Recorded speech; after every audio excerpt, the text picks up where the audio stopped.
بسم اللہ الرحمن الرحیم۔ السلام علیکم ناظرین۔ جی ناظرین، آج ہم آپ کو بتائیں گے نبی کریم صلی اللہ علیہ وسلم عرش پر کیسے گئے۔ حضرت ذئب بن جبل بیان کرتے ہیں کہ ایک روز رسول اللہ صلی اللہ علیہ وسلم ہمیں نماز فجر پڑھانے کے لیے تشریف لائے۔ قریب تھا کہ ہم سورج طلوع ہونے کا مشاہدہ کر لیتے، پھر آپ بہت تیزی سے تشریف لائے، چنانچہ نماز کے لیے اقامت کیے۔ رسول اللہ صلی اللہ علیہ وسلم نے اختصار کے ساتھ نماز پڑھائی۔ بس جب آپ صلی اللہ علیہ وسلم نے سلام پھیرا تو بآواز بلند فرمایا، اپنی جگہوں پر ایسے ہی بیٹھے رہو۔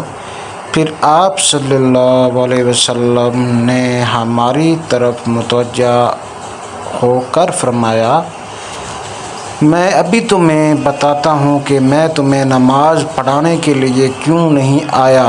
میں رات کو بیدار ہوا، وضو کیا اور جس قدر مقدر میں تھا میں نے نماز پڑھی۔ مجھے نماز اوق آنے لگی، حتیٰ کہ وہ مجھ پر غالب آ گئی۔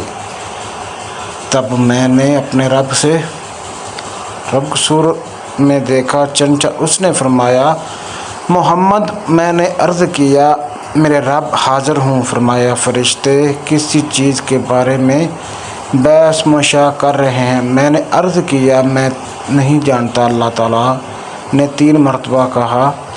آپ صلی اللہ علیہ وسلم نے فرمایا، میں نے اسے دیکھا کہ اس نے اپنا ہاتھ میرے کاندھوں کے درمیان رکھا، حتیٰ کہ میں نے اس کی انگلی کو پوروں کو ٹھنڈک اپنے قلب و صدر محسوس کی، اور میرے سامنے ہر چیز واضح ہو گئی اور میں نے پہچان لی۔ پھر رب تعالیٰ نے فرمایا، محمد صلی اللہ علیہ وسلم۔ میں نے عرض کیا، میرے رب میں حاضر ہوں۔ فرمایا، مقرب فرشتے کس چیز کے بارے میں بحث و مشاع کر رہے ہیں؟ میں نے عرض کیا، گناہ مٹا دینے والے اعمال کے بارے میں۔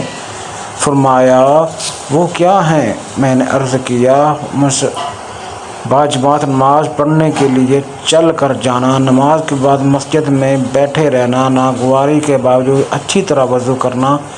فرمایا، پھر وہ کس چیز کے بارے میں بحث کر رہے ہیں؟ میں نے عرض کیا، 2 رجعت کے بارے میں۔ فرمایا، وہ کیا ہیں؟ میں نے عرض کیا، کھانا کھلانا۔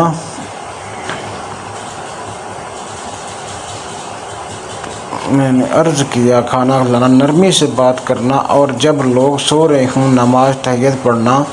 فرمایا، کچھ مانگ لیں۔ آپ صلی اللہ علیہ وسلم نے فرمایا، میں نے عرض کیا، اے اللہ، تجھ سے نیک اعمال بجا لانے،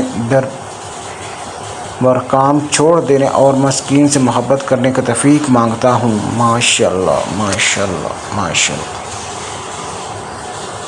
اور یہ کہ تو مجھے بخش دے اور مجھ پر رحم فرما۔ جب تو کسی قوم کو فتنے سے دوچار کرنا چاہے تو مجھ سے مطلع کیے بغیر فوت کر دینا۔ میں تجھ سے محبت کرنے والوں کی محبت اور ایسے اعمال کی محبت کا سوال کرتا ہوں۔ ماشاءاللہ، ماشاءاللہ۔ جو مجھے تیری محبت کے قریب کر دے۔ پھر رسول اللہ صلی اللہ علیہ وسلم نے فرمایا، یہ خواب حق ہے، پاش ہے، اسے یاد کرو اور پھر اسے دوسروں کو بتاؤ۔ مزید ہماری ویڈیو دیکھنے کے لیے چینل سبسکرائب کریں اور دوستوں کے ساتھ ویڈیو شیئر کریں، تاکہ آنے والی ویڈیو آپ تک پہنچتی رہے۔